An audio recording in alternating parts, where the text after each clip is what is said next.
This episode is brought to you by Netflix's Remarkably Bright Creatures. What if a Pacific octopus held the key to a mystery that could heal your heart? Well, that's Tova's reality. An elderly widow working at an aquarium, Tova forms an unlikely friendship with the curmudgeonly Marcellus, whose remarkable intelligence leads her to a life-changing discovery.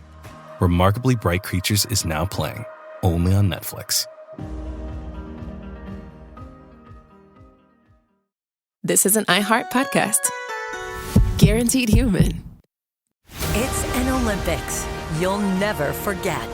Prime time in Milan. The moments. Chloe Kim with the gold medal flex. The stars. Ilya Malinin. Out of this world. The spectacle from beautiful northern Italy with very special guests every night of the Olympics. Experience the world's biggest show. Prime time in Milan. Tonight, 8, 7 Central on NBC and Peacock.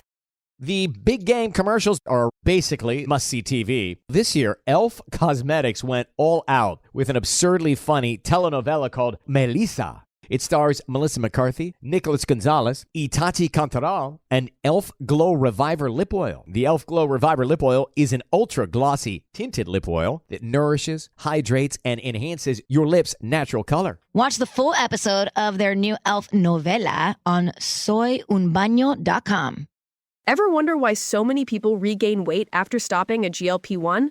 Up to 40% of the weight lost can come from lean muscle. This weakens the body, slows metabolism, and makes it easier to put the pounds back on, creating a cycle of dependency. Prolon's 5-day fasting-mimicking diet offers a drug-free way to maintain results and support long-term metabolic health. In just 5 days, it activates fasting pathways to burn fat, protect muscle, and rejuvenate cells, all while letting you enjoy real food. Get 15% off plus a $40 bonus gift when you subscribe at prolonlife.com/iHeart. That's prolonlife.com/iHeart.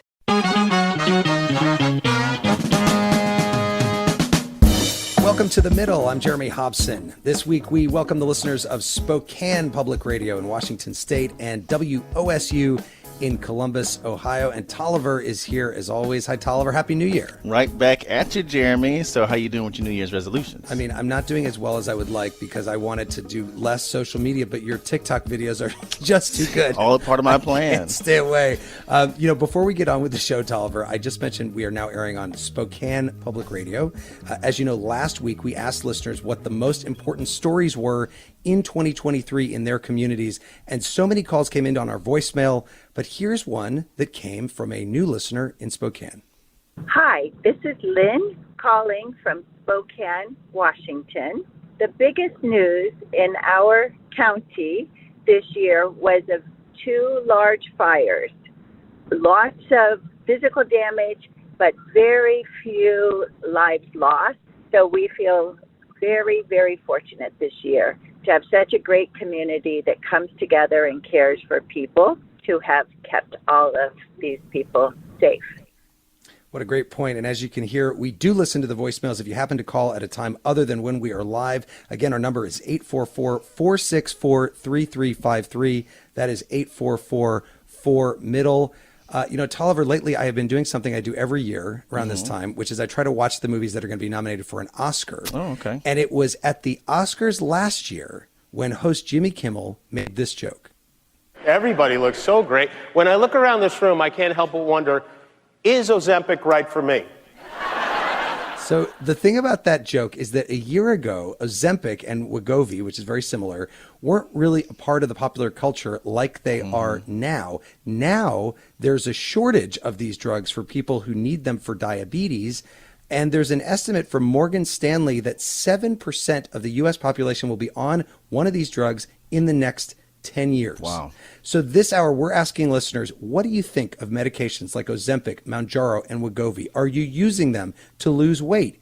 Is this a revolution for weight loss or just another fad? I can't wait to hear the calls, Tolliver. Yeah, me either. Our number is 844-MIDDLE. That's 844-464-3353. You can also email us by going to listentothemiddle.com. Let's meet our panel.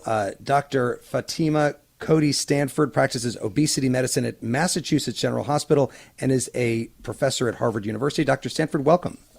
Thank you for having me. It's a delight to be here. And Dr. Disha Narang is incoming director of obesity at Endeavor Health North Shore in Chicago. Welcome to The Middle, Dr. Narang. Thank you so much for having me.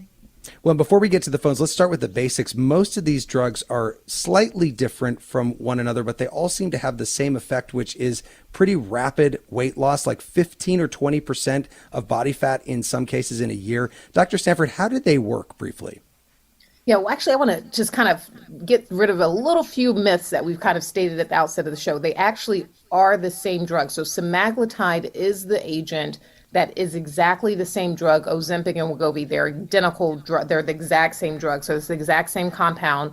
These are what we call GLP-1 receptor agonists. And I know that's some fancy language that we have to throw out there, but that's exactly what they are. They're called glucagon-like peptide 1 receptor agonists. And they really work on the brain and the gut. They work to upregulate a part of the brain that tells us to eat less, and they work to really help us store less adipose or fat. So they do work in the brain and the gut to really regulate how our brains think and how we store fat. There's a lot of complicated science behind how they work, but it's really important to recognize that in our bodies already produce GLP-1. A lot of people don't know that in our bodies, we already produce GLP-1 within our gut. Some of us produce more of it than others. So for those of us that produce more of it, we already have in our bodies this ability to regulate how our bodies, have this sense of satiety, this sense of fullness, better than those of us that don't produce as much of it. So I just want to kind of throw that out there. Right now, the FDA has approved Ozempic for the purpose of treating diabetes. And right. Wegovy for treating obesity. And then even though they're exactly the same thing, you say. They're exactly the same thing. Exact drug, the exact identical, exact same drug. And then for Mounjaro, that's a dual agonist that has kind of two different types of things in it. The GLP-1 we just talked about, and something called a GIP. That's a glucose insulinotropic polypeptide. Say that 5 times fast. And it's a dual agonist. And it's a little bit of a, kind of a step above what we see in that kind of single agent. That's the Mounjaro that you talked about, but it was approved by the FDA on November 8th for the treatment of patients with obesity under the trade name of Zepbound. So that is the same agent, Mounjaro and Zepbound, same drug, approved by the FDA initially to treat diabetes, then approved to treat patients with obesity. I don't like this idea of us taking one drug from one population to treat another population, because many of the patients that have type 2 diabetes also happen to have obesity. Actually 80% of patients that have type 2 diabetes also have obesity. So we're not necessarily taking one from another to treat another population. Both patients, or both sets of patients actually have a need for it. You're right. Yeah, it's not that one is better or worse than the other. I think both warrant treatment. And so I don't like for us to think of it that way. And so I really want to kind of get rid of that dimorphism. Right. So I just want to throw those things out there, and I'll be quiet after saying I'll just bring Dr. Narang in. Do you think that these drugs are as revolutionary as so many people think, or are they comparable to any other existing weight loss tool? So these are amazing resources, and it has really changed the landscape of weight management, right? So as weight management specialists, we have had medications in the past approved for weight management, right, and weight loss. However, these medications in the trials have shown upwards of 20% or more weight loss in the groups that have been on the highest doses. So truly, yes, this has really changed the landscape of medical weight management.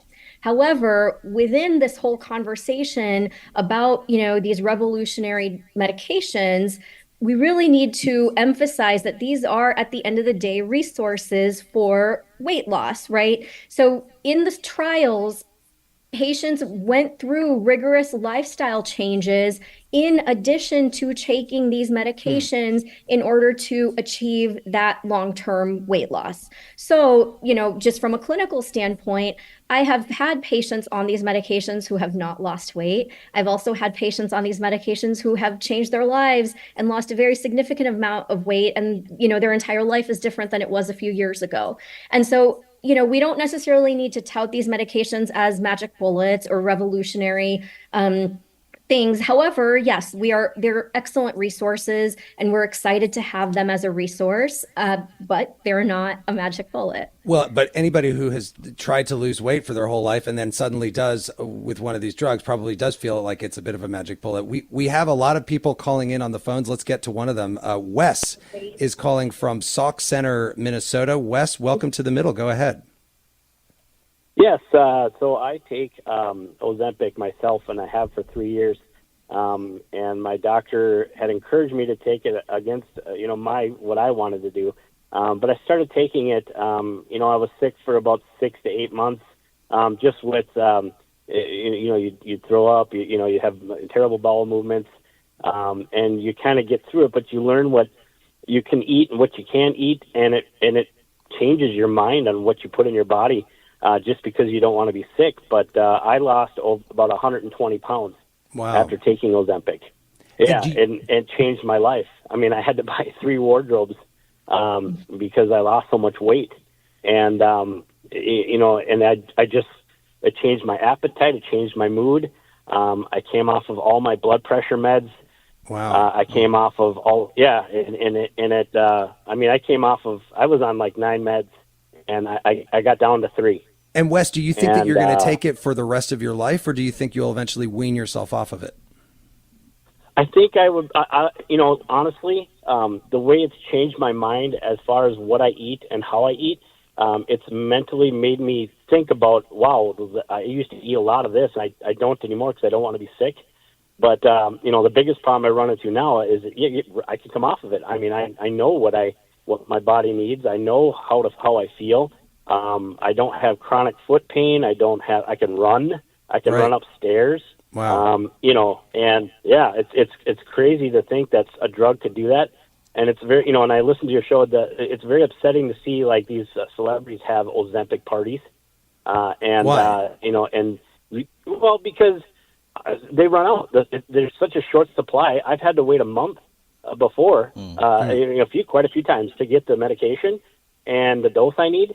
And, then I have to start over again, and I get sick for a few months again because, not because of what I'm eating, but just because my body's trying to readjust again. Right. And so when you see these celebrities and people misusing it.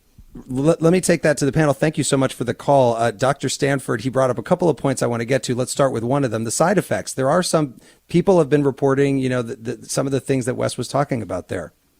Yeah, so the key side effects from these medications, number one is the one that he brought up, which is nausea. So 40 to 45% of patients will experience nausea on these medications, and it's usually a dose effect. So you titrate up on the doses of these medicines. If you're looking at semaglutide, there are 5 key doses for semaglutide: 0.25 milligrams, 0.5 milligrams, 1 milligram, 1.7, and then 2.4 milligrams. What he mentioned to you at the very end of his call was that if he misses a dose or is missing several doses, he needs to restart and retitrate up the dosing of what he's saying is, and so then he has to kind of restart his plan, and then he has to go back up the dosing titration, which then makes him have to go back through his body getting adjusted to the medication. So he brought up some really key points there. So nausea is by far the number one side effect, and he brought that up as a key side effect. He talked about diarrhea. Constipation is a key side effect. And so he thought about these things. These are really the GI side effects, are the key side effects that we hear from these medications. And that's what we saw in the trials. Well, Disha brought this up in the trials. We'll see if other listeners bring that up as well. I want to just remind our listeners, we are available as a podcast in partnership with iHeart Podcasts on the iHeart app or wherever you listen to podcasts. Jeremy, one industry that might be more than a bit scared of these drugs is the weight loss industry. Weight Watchers has been around for 60 years. Wow. Here's an ad from the 1980s.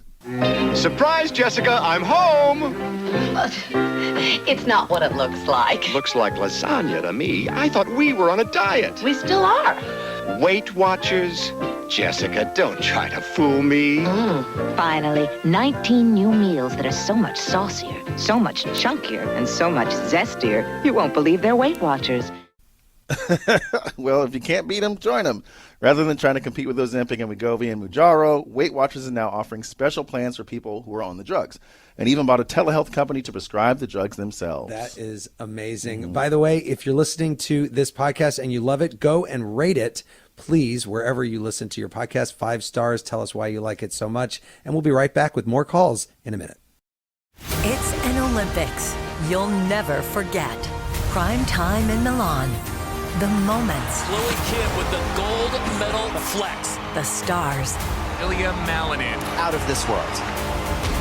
The spectacle from beautiful northern Italy with very special guests every night of the Olympics. Experience the world's biggest show. Prime time in Milan, tonight 8/7 Central on NBC and Peacock. Welcome to the A Building. I'm Hans Charles. I'm Menelik Lumumba. It's 1969. Malcolm X and Martin Luther King Jr. had both been assassinated, and Black America was at a breaking point. Rioting and protests broke out on an unprecedented scale.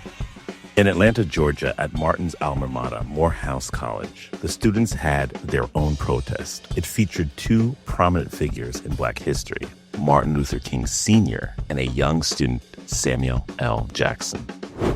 To be in what we really thought was a revolution. I mean, people were dying. 1968, the murder of Dr. King, which traumatized everyone. The FBI had a role in the murder of a Black Panther leader in Chicago. This story is about protest. It echoes in today's world far more than it should, and it will blow your mind. Listen to the A Building on the iHeartRadio app, Apple Podcasts, or wherever you get your podcasts. This is Ryder Strong, and I have a new podcast called The Red Weather. It was many and many a year ago in a kingdom by the sea. In 1995, my neighbor, Anna Trainer, disappeared from a commune. It was hard to wrap your head around. It was nature and trees and praying and drugs. So no, I am not your guru. And back then, I lied to my parents, I lied to police, I lied to everybody. There were years, Ryder, where I could not say your name. I've decided to go back to my hometown in Northern California, interview my friends, family, talk to police, journalists, whomever I can, to try to find out what actually happened. Isn't it a little bit weird that they obsess over hippies in the woods and not the obvious boyfriend? They have had this case for 30 years. I'll teach you sons of to come around here and my wife. Boom, boom. This is The Red Weather. Listen to The Red Weather on the iHeartRadio app, Apple Podcasts, or wherever you get your podcasts. This is The Middle. I'm Jeremy Hobson. If you're just tuning in, The Middle is a national call-in show. We're focused on elevating voices from the middle, geographically, politically, and philosophically, or maybe you just want to meet in the middle. This hour, we're asking you, what do you think of medications like Ozempic, Mounjaro, and Wegovy that are being used by a growing number of people to lose weight? Are you using them? Do you think they're revolutionary or just another diet fad? Tolliver, what is that number to call in? It's 8444-MIDDLE. That's 844-464-3353. You can also write to us at listentothemiddle.com or on social media. I'm joined by Dr. Fatima Cody Stanford, an obesity physician at Massachusetts General Hospital, and Dr. Disha Narang, incoming director of obesity at Endeavor Health North Shore in Chicago. Before we get back to the phones, let's just talk about a potential downside. We just heard about some of the side effects that people have talked about. But Dr. Narang, another criticism I've heard about this is people who've been trying their whole lives to lose weight and not feel shame about their bodies now feel like a whole movement toward body positivity has been upended. I'm sure you've heard that. What are you hearing, and do you think that that's real? Yeah, I think one of the things is that anyone who may be coming into Dr. Stanford's clinic or mine, they've probably been shamed for decades at that point for their weight, right? And so to have a resource to be able to treat that is immense, right? And so one thing is that, obesity nationally is seen, or just worldwide, is seen as a disease of vanity, that it's your fault or it was your willpower that caused you to be at this certain weight. But that's not true. Obesity and weight gain, weight loss, it's very much a neurohormonally mediated disease. So your hormones talk to your brain, talk to your gut. They determine how full or hungry you are, and your environment. And that means, the food around you, where you live, what your access to food might be, may exacerbate that or may not affect that. And so that's the environment that we live in. That's the disease of obesity. And so when we add these medications in, what Dr. Stanford was saying earlier, the medication works, the GLP-1 agonist, when we add the GIP on, it works to suppress the hunger hormone. So it shuts off the noise in your head to, have those cravings for food. So when someone is on these medications and loses that weight, it's like one of those things where, people are judged for being at a certain weight, then they're judged for being on medication to lose that weight. And I want to kind of turn that conversation to say that, well, no one's judging you for having heart disease or taking medication for that. We aren't, judging people for being on a cholesterol or blood pressure medication. Right. This is no different. And so, it's great to have that body positivity, but I feel like a lot of my patients who are on these medications feel like they can't win because they've been judged either way. Well, and by the way, the number one prescribed medication in America is atorvastatin, which is a cholesterol medication that so many people take, including me. Let's go to the phones. Diana in Michigan is with us. Diana, welcome to The Middle. Go ahead. Hi there. Hi, go ahead with your comment. Hi. So, and I apologize, you caught me right as bedtime is nearing. So I have started taking, I sought out Mounjaro as a way to sort of combat fertility treatment. I have insulin-resistant PCOS, and I continued to hear from doctors that if I would just lose weight, that maybe I could get pregnant in a second pregnancy. And so I sought out Ozempic, and my doctor said, why don't we try Mounjaro instead as a better option? And it's been a complete game changer for me. So I think it's really important to look at the hormonal and fertility aspect of these drugs, and it's not something everybody's talking about. Diana, thank you for that call. Dr. Stanford, your thoughts on that? Well, first of all, thanks so much for calling in. I think this is a very important, overlooked issue. I've published widely on this issue. I think a lot of the fertility conversation is missing this issue. The issue with hormone imbalance and how it's impacting fertility treatment, and how many of our fertility docs are really not trained to look at this issue of hormone imbalance and how this can be impacting infertility with either first or second or even third or however many pregnancies that we're looking at, and how this can play a major role. And I thank her for calling in and bringing up this important issue that is very much overlooked. Like I said, I've published on this. I find that about a third of my female patients that are of reproductive age are coming in with this exact issue. Many of whom I am trying on medications, whether it be semaglutide, whether it be tirzepatide, or other of our more historic agents that I've utilized. And I've gotten significant success among these, using these medications and helping them to achieve pregnancy in the midst of being told that this was really an impossible feat. So I thank her so much for sharing her story, being brave enough to share this story. I think it's an important, overlooked conversation in the fertility world. And like I said, I just want to thank her for sharing her story. Especially as the kids were crying in the background. Yes, she was brave in that sense too. Yeah. So brave all around. Thank you so much for sharing your story. Anthony is with us from Atlanta, Georgia. Anthony, go ahead. Welcome to The Middle. Hey, thank you. So yes, I just started taking Ozempic in October. Prior to that, I was on the highest dosage of metformin, had never, was not seeing results.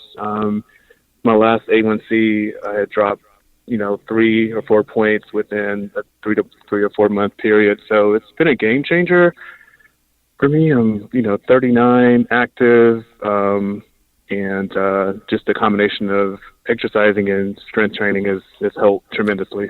So you've been taking it in collaboration with also an exercise routine that's helpful. Absolutely. I play tennis, work out at a gym, and so I think for me, I feel like I'm doubling the results. With my A1C reducing. I go back to the doctor next month, and we're going to see if we need to reduce the dosage since it's working so well in my body. Anthony, thank you for that call. Let's get to another one. Will is with us from Houston. Will, go ahead. Welcome to The Middle. Hi, good to be on. Love the show. Thank you. So my point is basically a little bit personal, but I've been on ADHD meds for the majority of my life. And with ADHD meds, it really suppresses your hunger. And I haven't had the best relationship with food. You know, I was not trouble losing weight, but gaining weight.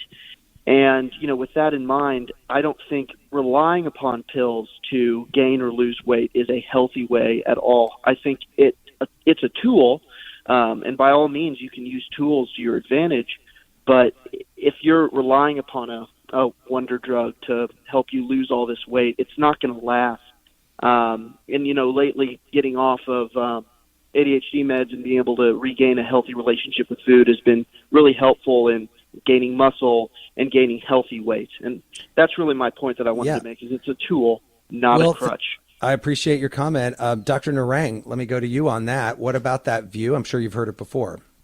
Yeah, I actually completely agree with you. I think that it is a tool. And as I said earlier, that it's an excellent resource, but it is not the magic bullet. And so, you know, the caller before that, you know, is doing a regimented exercise program, you know, has an entire lifestyle built around this. That's where you tend to see success. So, you know, of course, there's camps where people say, you know, you only do lifestyle modifications. The other camps may just, you know, rely on medication. Well, we truly see long-term success when we marry the two. When we marry lifestyle, when we and medication together, that's where we see long-term success. However, yes, I agree that we cannot be using this as a crutch. And especially in this setting of medication shortages and insurance denials, we don't have, you know, readily available medication for folks every single month. I wish we did. We do not. And this is also not a treatment for eating disorders. And this is exactly where long-term weight management becomes essential. We cannot just dole out the medication like candy. There's a lot of counseling that goes into it. And, you know, someone is struggling with an eating disorder, whether that might be restrictive or, you know, the opposite. We really need to be able to make sure, is this patient a good candidate for medication to lose weight? You know, is it going to trigger the eating disorder? My bigger concern is that, are you going to continue to have a positive relationship with food? Because it really does come down to, you know, we need to make sure that we have a healthy relationship with food. And because think about the next 25 years of your life, right? Like, we have to make sure that this is not, you know, a temporary fix. And so that's where it really comes down to the food environment and how we're thinking about, you know, day to day what we're eating. Yeah. Tolliver, we're getting some comments in online at listentothemiddle.com. Yeah, Christy in Hazlitt, Michigan says, as a pharmacist, I see people struggling with weight and always looking for the quick fix. These new drugs are working for people and getting a lot of good press. They do work. However, I hear from my patients that as soon as they can't get the medication, their former appetite and former habits come right back.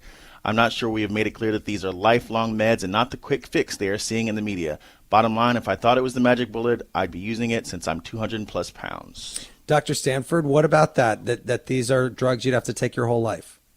That is absolutely true. These are a lifetime commitment. I tell my patients whenever they're starting any medication that we're using to treat the chronic disease that is obesity, if they do work, and notice I said if they do work, if you are a responder, this is a lifetime commitment to these medications. For many of my patients, they've been with me for at least 10 years. So this isn't a short-term commitment. If you're looking for something that you're going to just breeze on by, start it, stop it, and hope that everything is going to be solved, you have picked the wrong thing. This is not something that you're going to just start and stop. Like I said, people have been with me for 10, 15, 20 plus years, and they're looking, this is going to be a long-term commitment. If they work, you do need to be on these for the rest of your life. So you've had patients that they don't work for?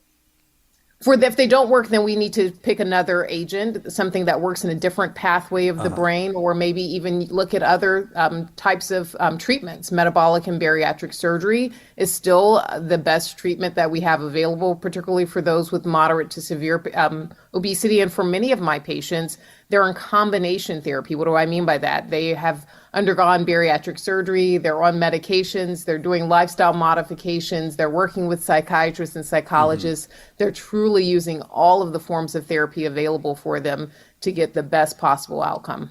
Let's go back to the phones. Beth is with us from Nashville, Tennessee. Beth, welcome to The Middle. How is Ozempic working for you, or one of the drugs like it? Well, I took Ozempic for 18 months through a program at my work. And for me, it was really kind of the brain piece that I was not expecting. And I learned that semaglutide goes through the blood-brain barrier. But as someone who all my life has, I would secret eat and I binge ate. And I know one of the doctors mentioned about eating disorders, and this not necessarily being a great treatment for it. But for the first time in my life, within a couple of weeks of starting Ozempic, I felt like I understood what the majority of the population feels like about food.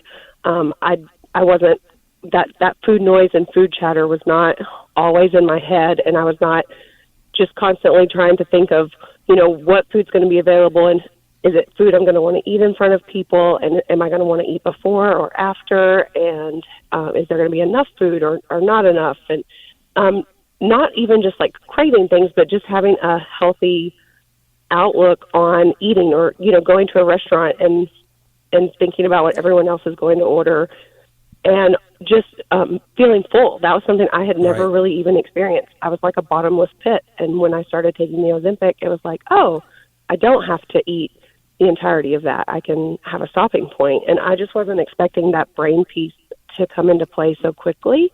Beth, let me ask you one question, which is, when you were taking it, when you started taking Ozempic, did you tell other people that you were taking it? Because I've read a lot of people who've been taking it, they feel a little uncomfortable about talking about taking it.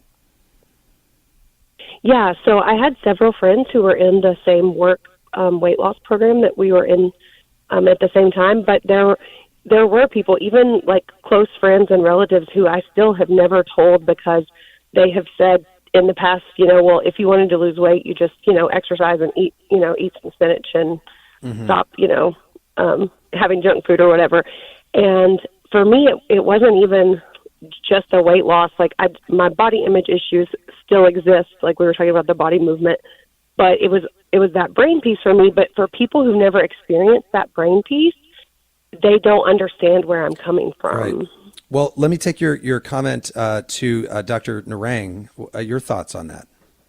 Yeah, if it was as easy as eating some salad and losing weight, we would have all been able to do that, right?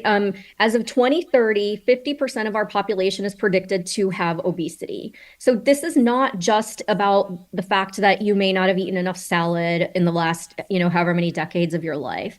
This goes way, way beyond that. And, as I said earlier, it's not a question of willpower. This is very much our brain chemistry. This is very much, the genetics we were dealt. And part of it is, we can't change our genetics, but we can change the environment around us. We can be on, therapeutic medications that can alter part of that interaction of hormones between our brain and our gut. And that's the situation that we're in right now, right? And I think people, like she was mentioning, those who may not necessarily understand that chatter going on in the brain, those people finally feel seen because they have a resource to actually calm that chatter down, and that's why, these medications are remarkable, because for the first time in probably, decades of dealing with this, they have something that can help them, right? And I'm telling you, everyone who may have come into my clinic, they've tried every diet in the book, right? There is not a diet they have not tried. So that it's not a question of eating more greens. Well, but just as it's not a question of eating more greens, and you mentioned the amount of people that may be obese, almost 3/4 of adults older than 20 in the U.S. are already living with obesity or are overweight. Dr. Stanford, there are probably some listeners saying to themselves, what about the food industry? Is this just a way to counteract the kinds of things that the food industry markets to us and has for decades? Well, I mean, I definitely think the food industry plays a role, but I think that we make it just about the food industry, and it's so much more complex than that. It's about our sleep quality and duration. It's about other issues that play a large role. I mean, let's look at how our environment has changed over the last 50 years. Let's look at the on-demand ability to get food at any time, at any hour, at any minute of any day. That's part of it. But let's look at how our circadian rhythms have changed. Just the timing of when we eat plays a large role. Those things play a large role. Medications that we take play a large role in how much we weigh. Do you know that 20% of our obesity has to do with medications that we take for other issues? Did you know that 20% of obesity is caused by other medications? What medications cause obesity? Medications like beta blockers, lithium, Depakote, medications that are antipsychotics, insulin, these medications that we have to take for other issues that lead to weight gain. We can't not take those medications, but guess what? They cause weight gain. So there's a lot of other issues that lead to obesity. All right, well, stand by. A reminder that The Middle is also available as a podcast in partnership with iHeart Podcasts on the iHeart app or wherever you listen to podcasts. Tolliver, I have to say, when I first heard about Ozempic, I thought of Fen-Phen, which was a hit weight loss drug in the 90s, called a miracle drug at the time. Yep, until it turned into a nightmare. Listen to this 1997 clip from the Fox affiliate in my home city of Chicago. The first Illinois lawsuit's been filed against the makers of Fen-Phen. A Chicago law firm filed a class action suit today. It comes after the Food and Drug Administration last week urged the recall of Fen-Phen because of studies that link it to heart problems. And by the way, the drug combination that made Fen-Phen was never approved by the FDA, whereas the drugs we're talking about today have been approved by the FDA. We are going to be back with more in just a minute on The Middle. It's an Olympics you'll never forget. Prime time in Milan. The moments. Chloe Kidd with the gold medal flex. The stars. Ilya Malinin. Out of this world. The spectacle from beautiful northern Italy with very special guests every night of the Olympics. Experience the world's biggest show. Prime time in Milan. Tonight, 8/7 Central on NBC and Peacock. Welcome to the A Building. I'm Hans Charles. I'm Menelik Lumumba. It's 1969. Malcolm X and Martin Luther King Jr. had both been assassinated, and Black America was at a breaking point. Rioting and protests broke out on an unprecedented scale. In Atlanta, Georgia, at Martin's alma mater, Morehouse College, the students had their own protest. It featured two prominent figures in Black history, Martin Luther King Sr. and a young student, Samuel L. Jackson. To be in what we really thought was a revolution. I mean, people were dying. 1968, the murder of Dr. King, which traumatized everyone. The FBI had a role in the murder of a Black Panther leader in Chicago. This story is about protest. It echoes in today's world far more than it should, and it will blow your mind. Listen to the A Building on the iHeartRadio app, Apple Podcasts, or wherever you get your podcasts. This is Ryder Strong, and I have a new podcast called The Red Weather. It was many and many a year ago in a kingdom by the sea. In 1995, my neighbor, Anna Trainer, disappeared from a commune. It was hard to wrap your head around. It was nature and trees and praying and drugs. So no, I am not your guru. And back then, I lied to my parents, I lied to police, I lied to everybody. There were years, Ryder, where I could not say your name. I've decided to go back to my hometown in Northern California, interview my friends, family, talk to police, journalists, whomever I can to try to find out what actually happened. Isn't it a little bit weird that they obsess over hippies in the woods and not the obvious boyfriend? They have had this case for 30 years. I'll teach you sons of to come around here and my wife. Boom, boom. This is The Red Weather. Listen to The Red Weather on the iHeartRadio app, Apple Podcasts, or wherever you get your podcasts. This is The Middle. I'm Jeremy Hobson. We're talking about drugs like Ozempic and Wegovy that have grown so popular for weight loss that there's now a shortage in some cases. So what do you think of these drugs? Are you using them? Do you have concerns? We want to hear from you at 844-4MIDDLE or at listentothemiddle.com. I'm joined by Dr. Fatima Cody Stanford, an obesity physician at Massachusetts General Hospital, and Dr. Disha Narang, incoming director of obesity at Endeavor Health North Shore in Chicago. Before we go back to the phones, I want to ask both of you, our guests, about two things. One, the cost. If it's not covered by insurance, it's around $1,000 a month. Medicare does not cover it for weight loss. So for most people, the cost would be prohibitive. Do you expect that to change anytime soon, Dr. Narang? Not in the near future. I think one of the things is that there are more agents in the pipeline coming out. So I do think that potentially having multiple agents that are as powerful as, the current agents that we have may help to decrease the prices. That's just conjecture, though. We do have coupons available, for all of these medications. However, even after the coupons, they are quite pricey. So in the near future, unfortunately, I do not see the price coming down. Dr. Stanford, the other thing I'm wondering about and we've heard about is that Ozempic, what it does for cravings, addictions, and desires goes beyond hunger. Can it be used for, alcoholism or impulse shopping even? So those studies are being now conducted by the NIH. So the data is still very preliminary. There are some people that will anecdotally say that, I do feel that I'm not having those strong alcohol, cravings that I've had before. I've had some patients, although just a few that say that I no longer have those issues. But the data is very scarce. And so I would be a little bit cautious in terms of making these really sweeping statements to say that those are what we're getting from these drugs. Although there are some patients that would tell you that definitively they've seen major shifts in those. One thing that I do want to add, however, to what Dr. Narang stated earlier, is that one of the drugs that is a GLP-1 that's a daily injection, that was the first drug approved that was a GLP-1, that's liraglutide. That was Victoza, which was the one to treat diabetes, and Saxenda. That is set to come off patent in 2024. So when that does come off patent, that will be a generic drug, which will be available to the public. Now, on average, the weight loss is significantly less, but it still works in the same pathways of the brain and was quite effective for many patients and still quite effective for several patients. So that will improve some of the equity issues that we've seen and access issues when that comes off patent this year. And so I do think that that will help improve some of the equity and access issues when that comes off patent in 2024 this year.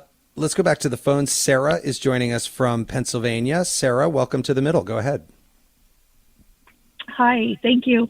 I caught this show accidentally, and it has been so informative and great to hear. So thank you. Thank you.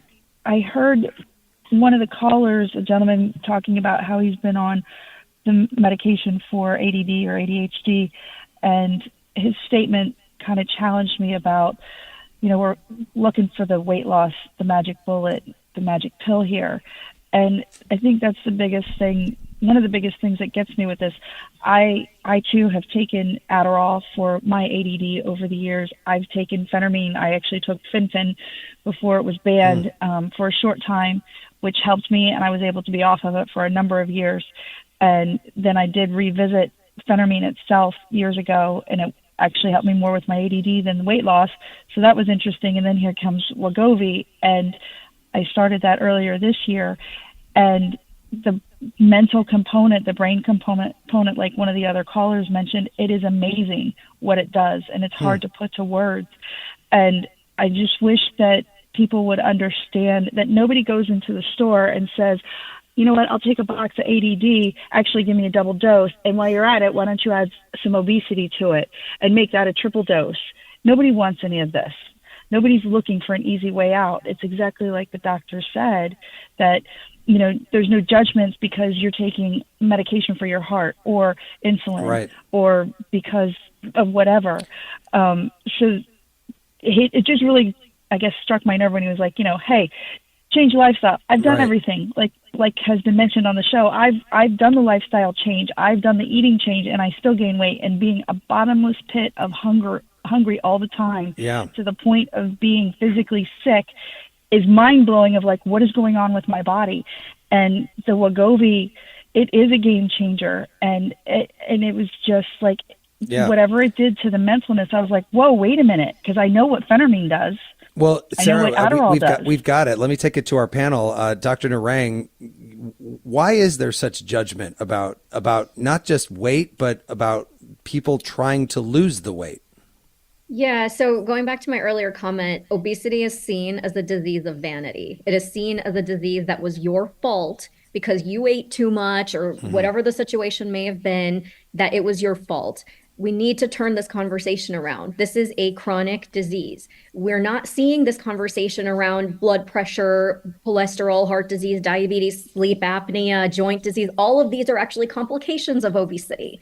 And so this conversation needs to change. Even our insurance companies, deny these medications left and right, or if someone didn't lose enough weight on the medication, they'll stop coverage for the medication. Well, they're putting blame on the patient. They're making this disease their fault. And this is precisely why we need to treat this as a long-term chronic illness that needs to be treated long-term with the medication potentially. And so this is exactly, what this caller was saying. She's tried all these medications. And, this finally worked for her. That mental chatter came down. She's doing well on it. Well, that's what we want to see, right? Because when we do well on it, then all these other things get better. Our diabetes, blood pressure, cholesterol, heart disease, sleep apnea, joint disease, risk of cancer, you name it, right? All of these things get better. So we need to change this conversation. Let's go to Nick, who's calling from Michigan. Nick, welcome to The Middle. Oh, hello. My question to your panel was, I was just actually at my doctor recently, and he was commenting that they were seeing, or maybe in the lab animal aspect of when they test drugs, that they were seeing increased rates of thyroid cancer. But I don't know that necessarily translated to the human, trials. And now that it's been on market, if we've seen an uptick in instances of thyroid cancer. Well, let me take that to Dr. Stanford. Have you heard about that? So I think that what he's saying is that some of the earlier trial, particularly in the rat models, did show a slight increase in thyroid cancer. We haven't really seen this translate into the human models, and so I appreciate Nick for bringing this to the attention. So there has been some fear associated with this, but long-term studies have not seen this translate into human studies. And what I want to also let the caller, the people that are listening to the show know that GLP-1s have been on the market here in the United States for almost 20 years. So we have almost 20 years of data to look at with regards to the GLP-1s. And we just really haven't seen that play out in the almost 20 years of data that we've seen in terms of thyroid disease. There was one study that was conducted in Europe that showed a slight increase in the European population with regards to thyroid disease. In one study that was conducted there, we have not seen that bore out in the American population. So I have not been cautious in that way within my patient population. I have treated over 3,000 patients with GLP-1s in my own personal patient population. And so I can tell you that I'm always very cautious of thinking about this. I will say a contraindication to use of this medication, if you have a personal or family history of medullary thyroid cancer, you cannot use this medication. This is completely a contraindication to use, or any patient that has a history of multiple endocrine neoplasia type 2, complete contraindication to the use of these medications. So those patient populations completely excluded from the use of medication, but thanks so much for calling in with that concern. Let's go to Eva, who's in the Chicago area. Hi, Eva. Welcome to The Middle. Hi. I was beginning to lose hope. Your prayers have been answered. Go ahead. Yes. I've never had weight problems. I'm blessed, I guess. My daughter, however, was born thin, was thin through school and through high school, went away to college and started gaining weight, and then gaining more and more and more and more. And she was clinically obese, which of course worries her mother, but I wasn't allowed to talk about it or ask her questions because then I would be fat shaming her. So all I could do is bite my lips and hope. She has used the medication and lost almost 100 pounds. Wow. And it's like, oh my God, that's the person, I saw growing up. And it's wonderful, but I have three concerns. Number one, there was no research being done for weight control for the medication because it was for diabetics. Is research going on now? Number two, are people who are taking it for weight control taking a higher dosage or different dosage when people are taking it for diabetes? And number three, do we have any idea of what happens when people stop taking it? Okay, those are all of my life we've been. Yeah, those are great questions. Let me take that to our panel. Dr. Narang, do you have answers to those questions? Yes. So the answer to the first question, whether there has been research on long-term weight management, I think that was the question. We have research. And so with semaglutide, we're seeing about 20%, give or take, at the highest dose. With tirzepatide, we're seeing even more than that, up to 25% in patients who have taken it for over a year. And so we do have actually data to support, long-term weight maintenance and weight loss. Right. Now, remind me of the other. Do people have to take a higher dose if they're using it for weight loss? Well, so the way that the medications have been dosed, so semaglutide for diabetes goes up to 2 milligrams. Semaglutide that is indicated for weight management goes up to 2.4 milligrams. So there's not too much of a difference, but it's a very slight difference. For tirzepatide, for both diabetes management and weight management, it's the exact same dosing. And so, when these studies were done, there were studies done for people who have obesity without diabetes, and there are separate studies for patients who do have diabetes. So we actually have very concrete data on this. And as Dr. Stanford said, we have 20 years almost experience with these sorts of agents.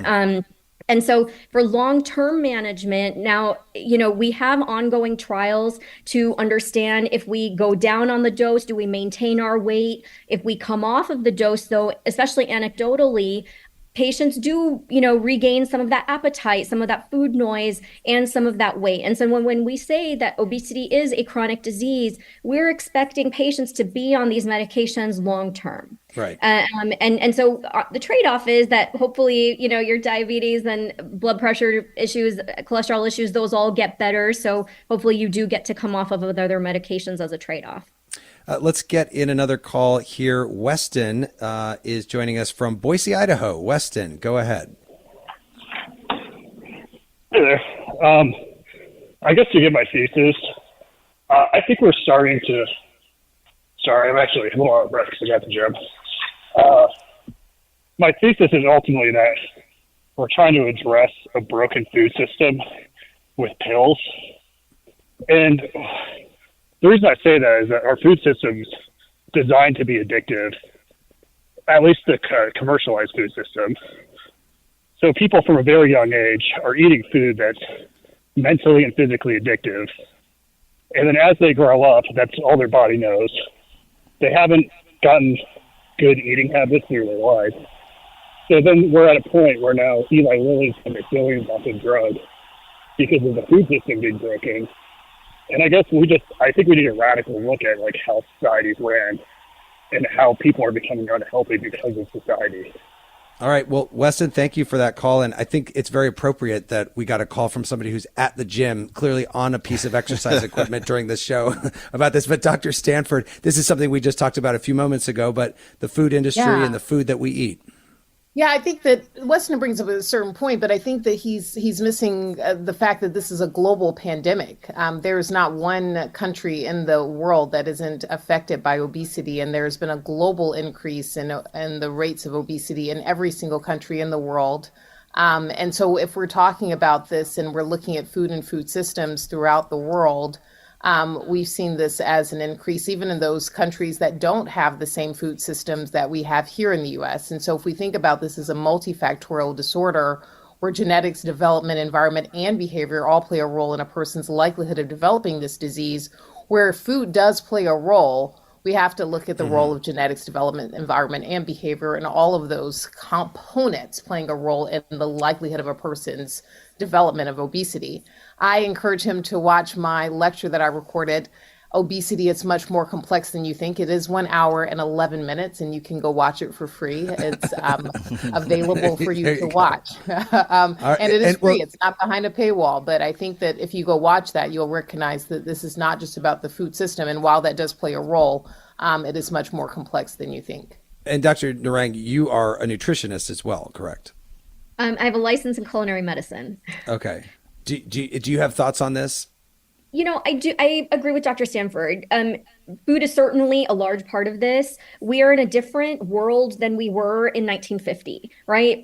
We rely on our cars. Our physical activity is much different. The way we live, the way we work, the places we live and work, it's a different world, right? And so I agree, right? When we add in the processed food industry and all of those things, it all contributes. We're more stressed. We don't sleep enough. Like it's a whole, combination of issues. We have to leave it there in terms of the calls for now. But Tolliver, we do have time for a quiz. Shout out to Weston for setting this question up perfectly. Okay. So the quiz question is, what's the U.S. food banned most in other countries? I'm going to name 4 foods, okay? Instant mashed potatoes, Skittles, Twinkies, or Pillsbury biscuits.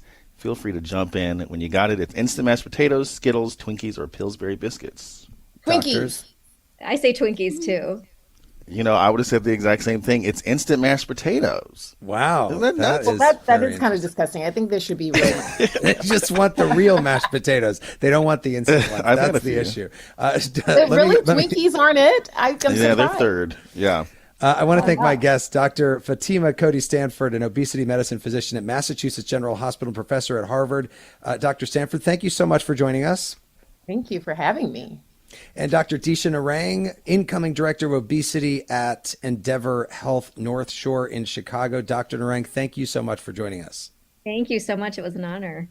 And by the way, our next show will be the last one before Iowa Republicans have their say in the presidential nomination process. Wow. One of the top issues for them, according to a Des Moines Register poll, is immigration and border security. That's right, Jeremy. So we're asking listeners all over the country, not just in Iowa, what do you want the government to do about immigration and border security?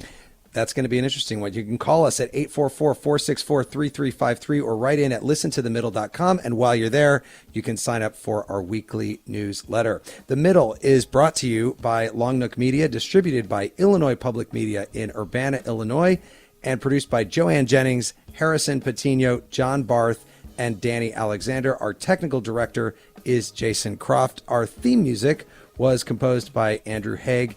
Thanks also to Nashville Public Radio, iHeartMedia, and the now more than 380 public radio stations that are making it possible for people across the country to listen to The Middle. I'm Jeremy Hobson, and I'll talk to you next week.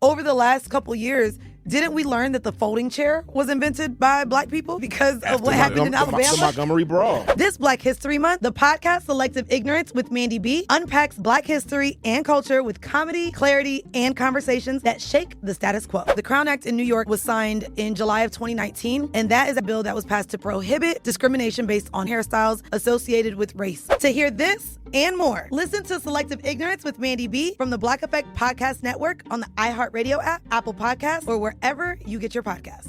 1969, Malcolm and Martin are gone. America is in crisis. And at Morehouse College, the students make their move. These students, including a young Samuel L. Jackson, locked up the members of the Board of Trustees, including Martin Luther King Sr. It's the true story of protest and rebellion in Black American history that you'll never forget. I'm Hans Charles. I'm Menelik Lumumba. Listen to The A Building on the iHeartRadio app, Apple Podcasts, or wherever you get your podcasts. When segregation was a law, one mysterious Black club owner, Charlie Fitzgerald, had his own rules. Segregation in the day, integration at night. It was like stepping on another world. Was he a businessman, a criminal, a hero? Charlie was an example of power. They had to crush him. Charlie's Place, from Atlas Obscura and Visit Myrtle Beach. Listen to Charlie's Place on the iHeartRadio app, Apple Podcasts, or wherever you get your podcasts. This is an iHeart podcast. Guaranteed Human.